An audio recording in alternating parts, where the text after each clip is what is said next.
Hello and welcome to Rugby. I hope you're having a wonderful 2025.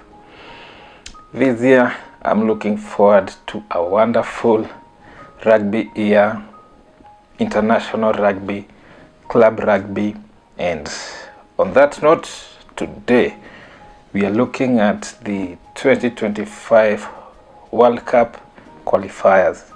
So today we shall be looking at the history of Kenya with the World Cup, and also I will tell you why World Rugby is unfair in the qualifying process.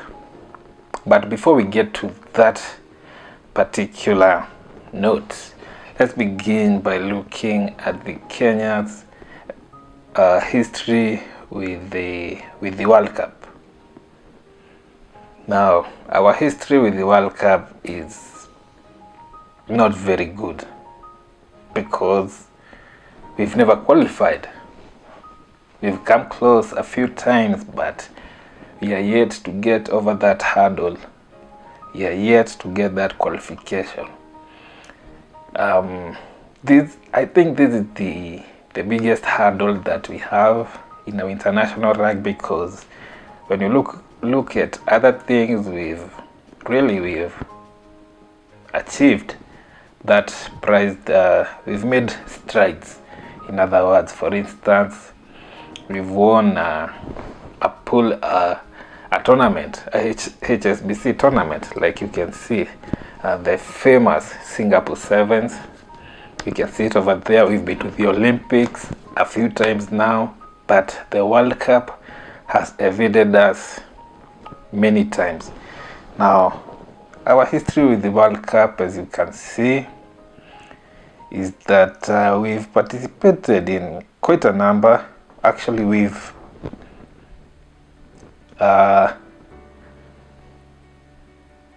tried to qualify for a few. The first one in 1987, not invited. Why? I don't know. The second one, we did not enter. Then the third one in 1995, over here, we played 3 games, won 1, lost 2. Then the one in 99, we didn't qualify, played 2 games, won 1, lost 1 game. In 2003, we played 2 games, won 1 game, lost 1 game. In 2007, we played 6 games, won 3, drew 1 game, and lost 2 games. So it wasn't a bad attempt over there. Then in 2011, we played 2 games, won 1, lost 1. For 2015, we played 5 games, won 4 games, lost 1. I think this is the closest we came to qualifying, and we shall be looking at the qualification process in a minute. And then 2019, we played 13 games, won 7, drew 1 game, lost 5. So that was a decent attempt, and qualification to the World Cup is over these years, all these World Cups that have happened, it's always been the winner of the Africa Cup gets a direct ticket to the World Cup. Then the second place goes to a repechage. So our history with the Africa Cup, as you can see over here, the very first one we didn't participate. The first one we participated was in 2003. We finished in the pool stages all the way to 2006. Then in 2007, we were at 3rd place. That was a decent finish over there, an improvement on our side. Then 2008-09, we won the North Trophy runners-up. Then in 2010, we didn't participate because it says withdrew, which also was a qualifying year for the World Cup. The World Cup was in 2011. Then in 2011 we won we won the Africa Cup. So as I was talking about achievements in rugby, we've won the Africa Cup. As you can see in 2011, that one could have been a direct ticket for us to the World Cup. Then 2012 we were in third place.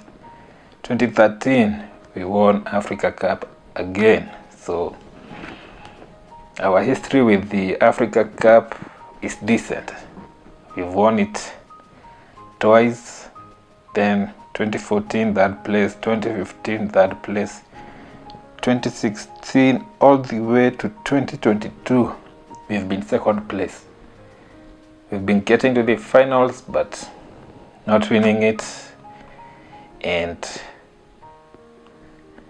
to qualify for the World Cup you have to win the Africa Cup, and as I said, we've not qualified. So yeah, our history, we're still waiting for that opportunity. Now let's look at the World Rugby qualification journey. So journey to Men's Rugby World Cup Australia 2027. First Men's Rugby World Cup expanded to 24 teams with 12 already qualified after Rugby World Cup 2023. So these teams you see here, hizi flags ndogo ndogo hapa, these are the qualified teams. These teams are already qualified for the World Cup. And then we have 12 more teams will qualify in 2025. And here, as they point, is how the qualification process looks like. So as it says over here, it's expanded to 24 teams because the previous World Cup had 20 teams. Each team had 5 teams in 4 pools. Okay, 4 pools of 5 teams, but this time around it will be 6 teams in 4 pools still. Okay, so they've added 4 teams to the World Cup total number of teams to qualify. So there was an addition of 4. Now this over here, the qualifying process, is where I was talking about World Rugby being unfair in the qualifying process. Why? Now with 4 additional teams, you will imagine that these teams were shared equally amongst the qualification regions in the qualification process. But let's look at how the process has changed and what it used to be and what it is today. Now South America, they will be getting 1 direct ticket, and before the changes they still got 1 ticket. Africa will be getting 1 ticket, and still before the changes they used to get 1 ticket. Asia used to get 1, they still get 1. Now over here, the Pacific nations is a new pathway to qualification, because before that it used to be Oceania. Oceania used to have 2 tickets for qualification, basically the likes of Fiji, Samoa, Tonga. The winner of that regional tournament will win 2 tickets. Basically the top 2, the finalists, will get direct tickets to the Rugby World Cup. But now they've joined hands with North America, who used to get 1 ticket, to have a total of 3 teams going directly to the Rugby World Cup. So there, not much have changed technically, because they've merged their regions. Now Europe used to get 1 ticket, now they get 4 tickets. That's where the bulk of the 4 additional direct tickets to the World Cup has gone. They've gained 3 of the 4 additional tickets. Then there is one extra ticket that remains over here, which is the South America Pacific. That's where the 4th ticket has gone. Of the 4 additional, the South America / Pacific playoff, they get 1 direct ticket to the Rugby World Cup. Then there is the final qualification, which is called a repechage. There is also 1 ticket over there for a total of 12 open qualification spots. Now, if you're like me, you're wondering why Europe gets 3 additional direct tickets and how that was reached upon, and what was the criteria for deciding that they get 3 additional tickets. Now let's look at this process in depth. For Europe, the 4 teams that reach the semi-finals of the Rugby European Men's Championship 2025 will qualify directly for Australia 2027. The winner of the 5th place playoff will secure their ticket to the final qualification tournament.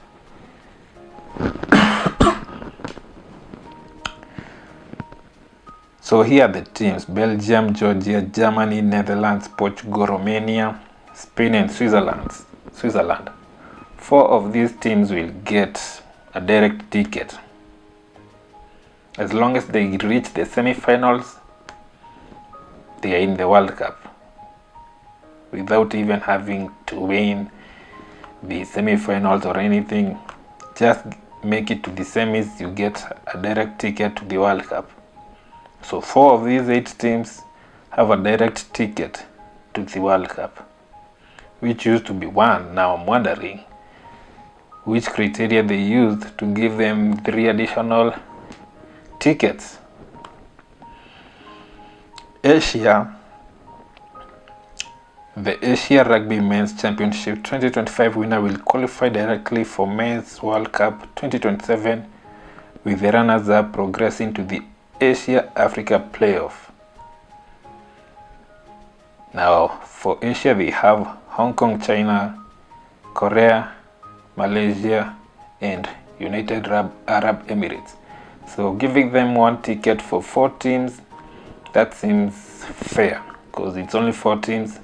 1 ticket is enough for them. Then for Africa, the Rugby Africa Men's Cup 2025 champions will qualify directly for Men's Rugby World Cup 2027. The runners-up will progress to the Asia Africa playoff. Now hapa ndio tuko sisi kama Kenya. This is our best shot at going to the World Cup, winning the Rugby Africa Men's Cup. So we have Algeria, Ivory Coast, Kenya, Namibia, Senegal, Uganda, Zimbabwe, and winner of the Rugby Africa Men's Cup 2025 repechage. So 8 teams, we get 1 direct ticket. Only 1 gets a direct ticket. Okay.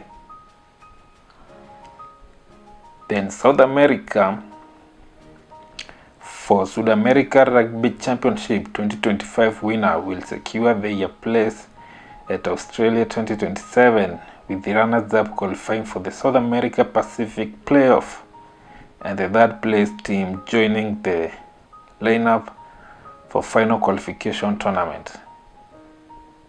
So over there we have Brazil, Chile, Paraguay, and Uruguay. So Brazil, Chile, Paraguay, or Uruguay, one of them gets a direct ticket to the World Cup. And as if that's not enough, they also get a South America Pacific playoff.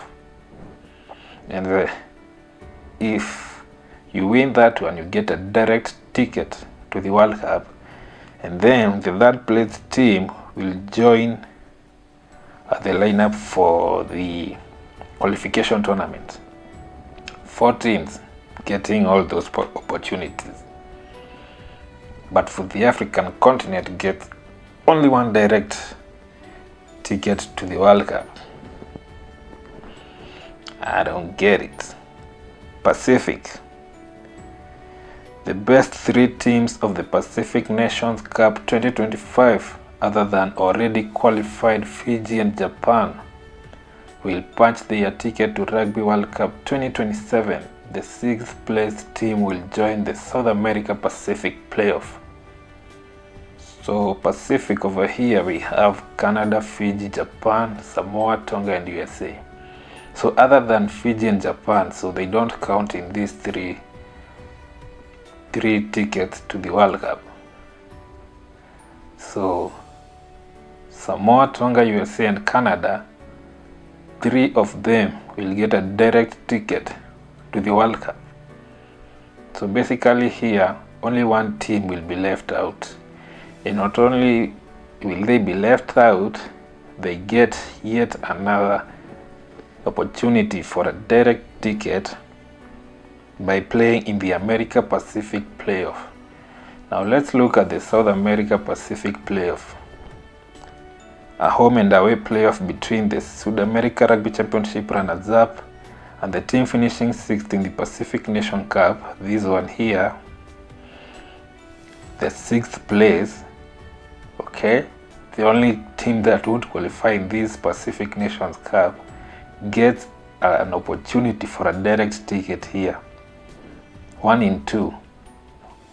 The winner qualifies for Australia 2027, while the loser will join the final qualification tournament.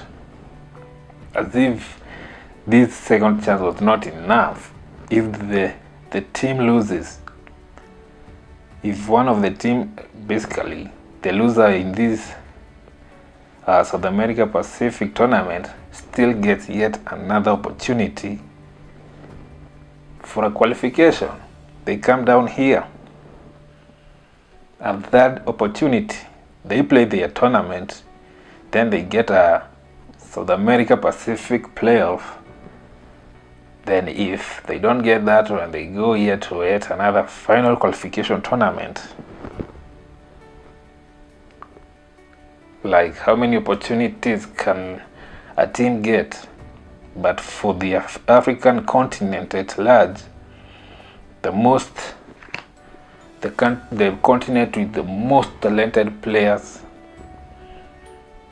and the most athletic players gets only one direct ticket, and yet in another half chance, because Africa has 8 teams competing for one opportunity and a half, because this Asia Africa playoff is half an opportunity, because it's a hurdle. Before, it used to be that the runners-up gets to join the qualification tournament directly, but now they introduced a hurdle such that the runners-up has to then beat yet another team to join the qualification tournament.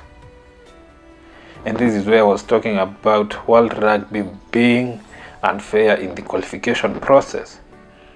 Because, for instance, speaking for me and my country, for Kenya, our best chance is winning Africa Cup.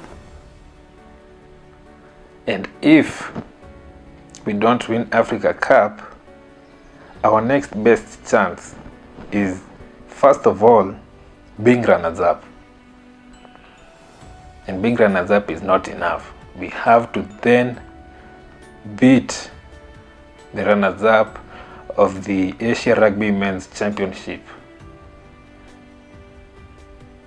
Then, when we beat them, then now we qualify for the final qualification tournament, the repechage.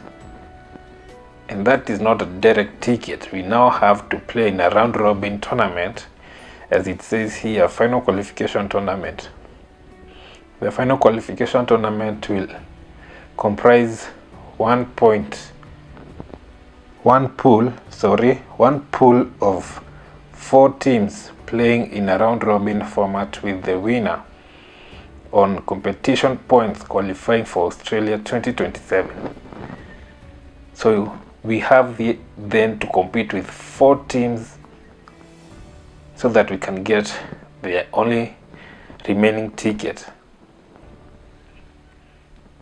Like the number of hurdles the runners-up for the African continent runners-up has to go through just to get a second ticket is crazy. And that's the runners-up of an entire tournament featuring 8 teams.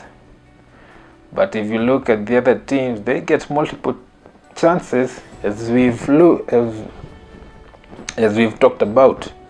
The other teams get multiple chances, but for Africa, for the African continent, we get 1 and half a chance. So I wonder, what was the criteria for handing Europe 3 extra direct tickets to go to the World Cup? There should be a justification for teams getting tickets to the World Cup. For instance, for all these teams that are left over, apart from the 12 already qualified for finishing in the top 3 in their pool in the previous World Cup, the remaining 12 spots should be a tournament. Teams should compete for them, to share them equally, instead of handing teams direct tickets. Just this complicated, basically a very unfair process of sharing these tickets to the World Cup. They should have a tournament with the 28 teams competing for the 12 open spots. We should have 4 pools of 7 teams, and the top 3 teams in each pool, they qualify for the World Cup. That's a more justifiable, more legit way of teams qualifying for the World Cup, because this handing out tickets, that's blatantly unfair by all levels. Everyone gets it. That's clear for everyone to see, and World Rugby needs to look at that and fix that right there, because some teams are having to go through loopholes and hurdles, and other teams are being given 2, 3, 4 opportunities to get a qualification. So yeah, I feel like it's unfair, and it should be shared equally, because otherwise tournament teams feel unmotivated to compete for such tournaments like the World Cup. Considering it comes once every 4 years, it should be a legit competition. There should be a competition for these 12 spots that remain open, not just an unequal distribution of the tickets. Yeah, so tell me your opinions. What do you think about that? Do you think I'm making a valid point? How would you see it? Give me your comments in the comment section. Subscribe to the channel if you have not. Like this video, and I will see you in the next one.